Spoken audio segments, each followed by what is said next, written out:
اعوذ باللہ من الشیطان الرجیم بسم اللہ الرحمن الرحیم۔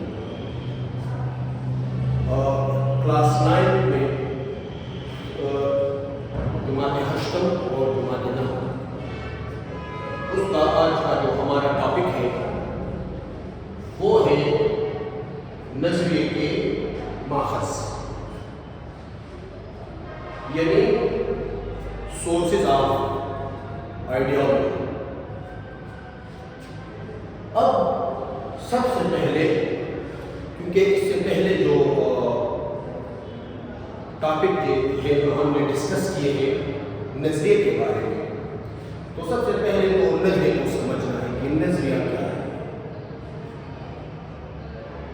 اجتماعی سوچ، مشترکہ سوچ، کامن تھاٹس، اسے نظریہ کہا جاتا ہے۔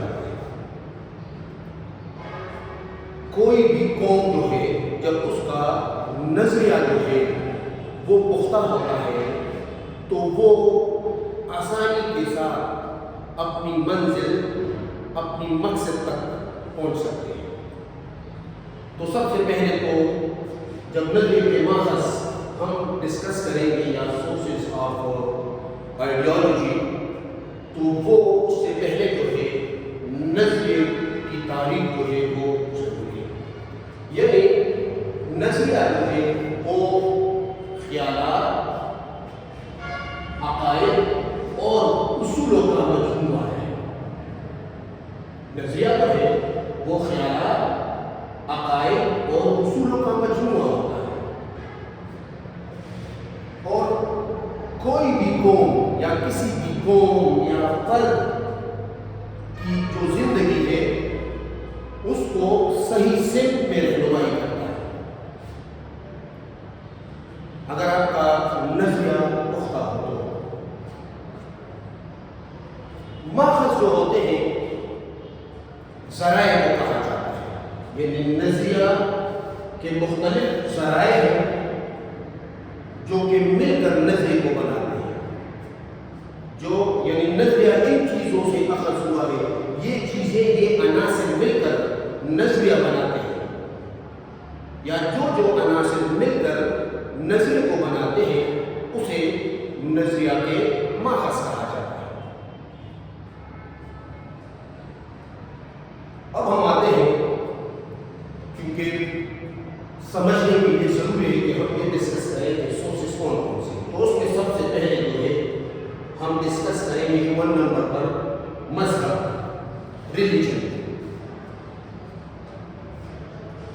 یعنی نظریے کے ماخذ میں سے سب سے امپورٹنٹ جو ہے وہ مضبوط اور بنیادی ماخذ جو ہے وہ مذہب کہلاتا ہے، وہ مذہب ہے۔ کیونکہ انسان جو ہے، کوئی بھی انسان، فرد ہو، قوم، اس کے ہر پہلو میں مذہب جو ہوتا ہے، سوچ جو ریلیجن ہوتا ہے، وہ اس کی رہنمائی کرتا ہے۔ اب کیسے رہنمائی کرتا ہے؟ سوال یہ پیدا ہوتا ہے کیا چیز صحیح ہے اور کیا غلط، یہ مذہب جو ہے وہ آپ کو سکھاتا ہے یا آپ کو بتاتا ہے۔ یعنی ہم یہ کہتے ہیں کہ اسلامی نظریہ جو ہے ہمارا، اسلامی نظریہ، جیسا کہ میں پہلے بتا چکا ہوں کہ جب ہم نظریے کی بات کرتے ہیں، جب بھی ہم نظریے کی بات کرتے ہیں تو اس کا مطلب اصل میں ہے نظریہ اسلام، اسلامی نظریہ، یعنی ہماری زندگی کا ہر پہلو جو ہے، ہم جو بھی کرتے ہیں وہ اسلامی قوانین، شریعت کے مطابق کریں گے۔ یعنی اسلامی نظریہ قرآن و سنت سے اخذ کیا گیا ہے۔ ہمارا یہ نظریہ جو ہے، نظریہ اسلام، نظریہ پاکستان، یہ اصل میں اگر اخذ ہوا ہے تو یہ قرآن و سنت سے اخذ ہوا ہے، شریعت سے اخذ ہوا ہے، اسلامی قوانین سے اخذ ہوا ہے۔ اب ہم مسلمانوں کی جو انفرادی زندگی ہے، انفرادی یعنی میری اپنی زندگی، ٹھیک ہے، اور اجتماعی زندگی یعنی معاشرتی زندگی، انفرادی اور اجتماعی زندگی یعنی معاشرتی زندگی جو ہے اس کو منظم کرنے میں صحیح سمت میں رہنمائی جو کرتا ہے تو وہ اصل میں مذہب جو ہوگا۔ امید کرتا ہوں کہ اس جو مذہب ہے اس کو آپ سمجھ چکے ہوں گے۔ اب ہم آتے ہیں تاریخ کی طرف۔ ہسٹری، تاریخ، کوئی بھی قوم جو ہے وہ اگر سیکھتی ہے تو اپنے تجربات سے سیکھتی ہے، لیکن ماضی کے تجربات سے، یعنی کسی قوم کے ماضی کے تجربات اب کس طرح کہ اس نے کیا کیا تھا تو اسے کامیابی ملی تھی یا کون کون سی غلطیاں کی ہیں، تو تاریخ آپ کو یہی بتاتا ہے کہ آپ نے یہ کام صحیح کیا تھا تو آپ نے ترقی کی تھی، یہ کام غلط کیا تھا تو آپ کا زوال آ گیا۔ تو یعنی کامیابیوں اور ناکامیوں کا مجموعہ جو ہے وہ اصل میں تاریخ ہے، قوم کو سکھاتا ہے یا قوم سیکھتی ہے کہ کن راستوں پر چلنا ہے، ہمیں غلط راستے پر چلنا ہے، اگر ہم غلط راستے پر چلیں گے تو ہمارا نتیجہ یہ ہوگا، ایک قوم جو ہے وہ کیا ہو جائے گی، برباد ہو جائے گی، ختم ہو جائے گی، ڈیمولش ہو جائے گی۔ اور کن راستوں پر ہم نے چلنا ہے کہ ہم ترقی کی راہ پر گامزن ہوں گے۔ مثال یعنی مسلمانوں کی تاریخ، جیسا کہ خلافت راشدہ، جتنے بھی صحابہ کرام رضی اللہ عنہم تھے، جو جب آپ ان کی زندگی کو دیکھتے ہیں تو آپ میں ایک جذبہ سا پیدا ہوتا ہے اور قوم کے جو نظریات جو ہے اس پر بہت گہرا اثر پڑ جاتا ہے، گہرا اثر۔ ہم آتے ہیں ثقافت کی طرف، کلچر۔ تو کلچر تو پہلے ہمیں سمجھنا ہے کہ کلچر کیا ہے۔ پشتو میں سے کلتور کہا جاتا ہے، زبان، رسم و رواج، لباس، رہن سہن کے طور طریقے، اسے کلچر کہا جاتا ہے، اسے ثقافت کہا جاتا ہے۔ اب یہ سب جو ہے، یہ سب کون سی، یعنی زبان، رسم و رواج، لباس، رہن سہن، یہ سب مل کر لوگوں کی نظریات اور سوچ کو شکل دیتے ہیں، لوگوں کی نظریات اور سوچ کو شکل دیتے ہیں، کیونکہ یہ تو ایک اجتماعی چیز ہے۔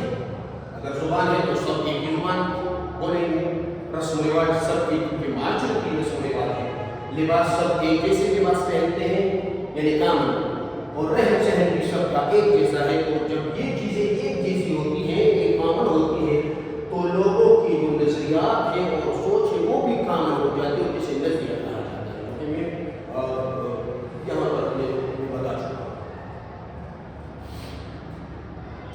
معاشرہ جو ہے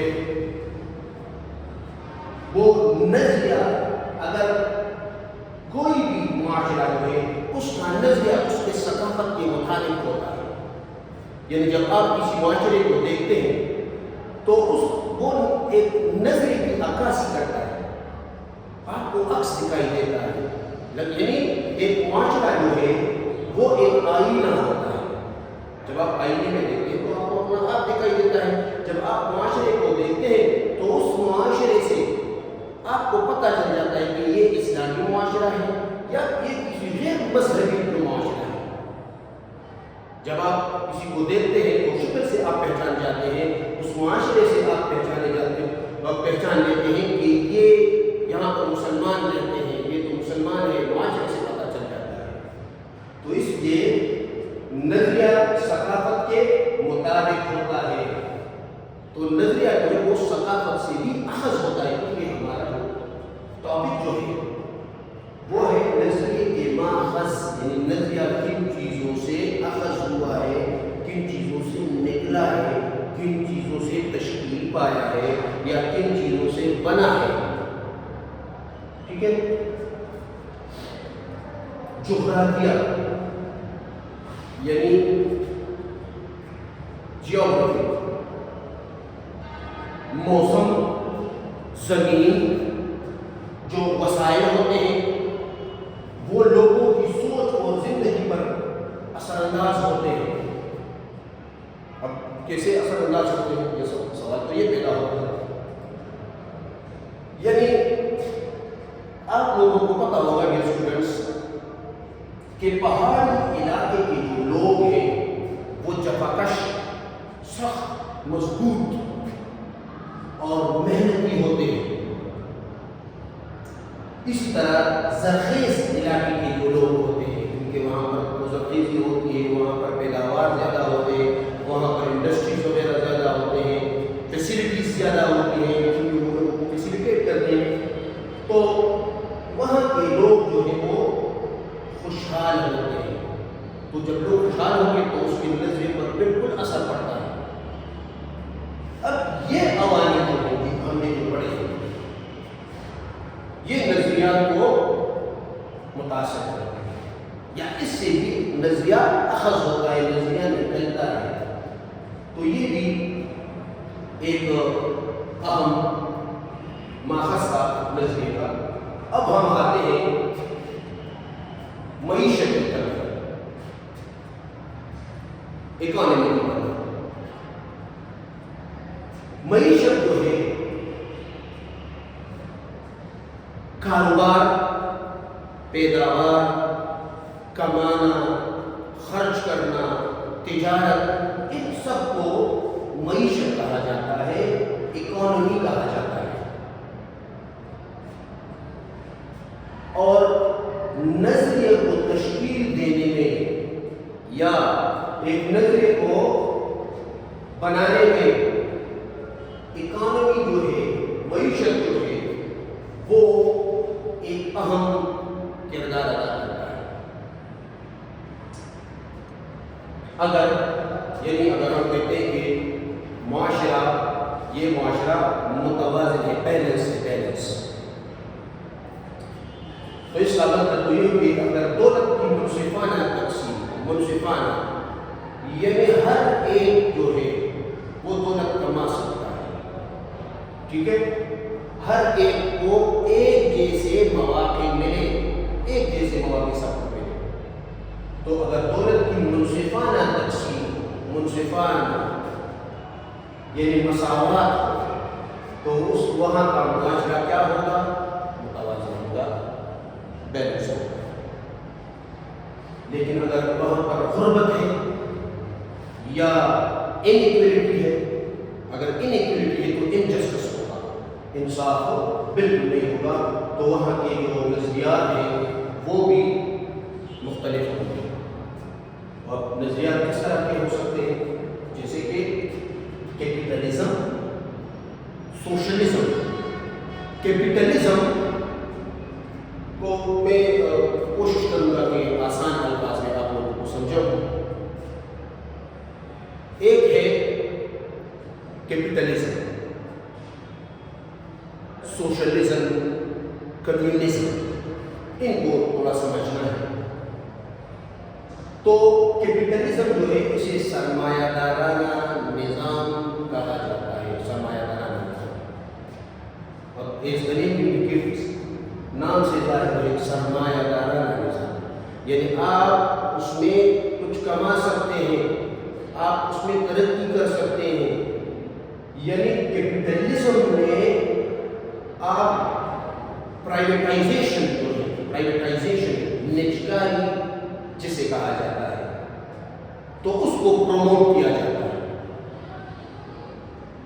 یعنی اگر آپ امیر ہیں تو آپ امیر تر ہوتے جا سکتے ہیں، کسی بھی حد تک آپ امیر ہو سکتے ہیں کیونکہ آپ کو تو مواقع مل رہے ہیں. کیپٹلزم تو اسے کہا جاتا ہے سرمایہ دارانہ نظام جو کہ پاکستان میں ہے. سوشلزم یا سوشلزم سے پہلے میں کمیونزم کے کی طرف آؤں گا. کمیونزم کیونکہ soft form of socialism is a soft form of communism. Communism جو ہے وہ اصل میں آپ کہہ سکتے ہیں کہ اسٹیٹ آنرشپ یعنی آپ جو بھی کریں گے اپنی استطاعت سے، اپنی قابلیت سے. مثال کے طور پر اگر میں یہاں پر ٹیچنگ کرتا ہوں تو میرا کام، جو میری اہلیت ہے، جو میری قابلیت اگر ہے تو میں ٹیچنگ کروں گا. اور گورنمنٹ جو ہے، سرکار جو ہے، حکومت جو ہے، وہ مجھے فیسیلیٹیٹ کرے گی. روٹی، کپڑا، مکان یا جو چیزیں مجھے چاہیے ہوں گی وہ مجھے وہ پرووائڈ کرے گی. یہ میں کمیونزم کی بات کر رہا ہوں. کیپٹلزم میں اس طرح نہیں ہے. کیپٹلزم میں تو آپ نے کام کرنا ہے اور کمانا نہیں ہے اور جائیدادیں بھی بنانی ہے کیپٹلزم میں. لیکن کمیونزم میں آپ جائیدادیں وغیرہ نہیں بنا سکتے. اور تو کمیونزم جو ہے وہ اصل میں جسے اسٹیٹ آنرشپ کہا جاتا ہے. اسٹیٹ آنرشپ یعنی everything belongs to the state. آپ نے اسٹیٹ کے لیے کام کرنا ہے. اب مثال کے طور پر اگر کوئی ڈاکٹر ہے، کوئی بھی ڈاکٹر ہے، تو وہ تو ڈاکٹر ہی کرے گا کیونکہ اس کی اہلیت، اس کی قابلیت، اس کی جو کیپیبلٹی ہے وہ تو ڈاکٹر ہے، وہی کرے گا. اب گورنمنٹ کیا کرے گی؟ اسے فیسیلیٹیٹ کرے گی. اسی طرح جو بھی کچھ کرتا ہے تو یہ اسٹیٹ کا ذمہ داری ہوگی. This is the responsibility of a state. تو لیکن یہاں پر میں نے سوشلزم دیکھا ہے. اب سوشلزم کیا ہے؟ تو ایک تو کیپٹلزم کے بارے میں بات کی. Socialism socialism is a soft form of communism. یہ ایک سافٹ فارم ہے کمیونزم کی. یہ سوشلزم جو ہے اس میں آپ یہ کہہ سکتے ہیں کہ آپ اگر کام کریں گے تو کچھ نہ کچھ چیزوں کو پرائیویٹائز بھی کر سکتے ہیں. اس کو بھی وہ تھوڑا یعنی آپ کہہ سکتے ہیں کہ سوشلزم جو ہے اس میں آپ کچھ نہ کچھ جائیداد بھی بنا سکتے ہیں، کچھ کما بھی سکتے ہیں، کچھ نہ کچھ جمع بھی کر سکتے ہیں. تو یہ سوشلزم ہے. لیکن کمیونزم جو ہے اس میں آپ یہ نہیں کر سکتے. تو socialism is a form of communism, but soft form of communism. تو یہ پھر نظریات جنم لیتے ہیں. کس وجہ سے جنم لیتے ہیں؟ غربت یا جب غربت زیادہ ہوتی ہے تو مختلف نظریات جو ہے وہ جنم لیتے ہیں. لوگ جو ہے مختلف نظریات کی طرف چلے جاتے ہیں. یعنی اس سے بھی نظریات جنم لینا، اخذ ہونا. جی مثال میرے تو معاشی حالات کی بنیاد پر یہ جو نظریات معاشی حالات میں جو کیپٹلزم ہے، سوشلزم ہے، معاشی حالات کی بنیاد پر یہ اخذ ہوئے ہیں یا وجود میں آئے ہیں. تو کیونکہ ہمارا ٹاپک جو تھا اس کا نظری کے ماخذ سے انشاءاللہ اگر آپ کو اس میں میں نے کوشش کی آسان الفاظ میں آپ کو سمجھانے کی. لیکن اگر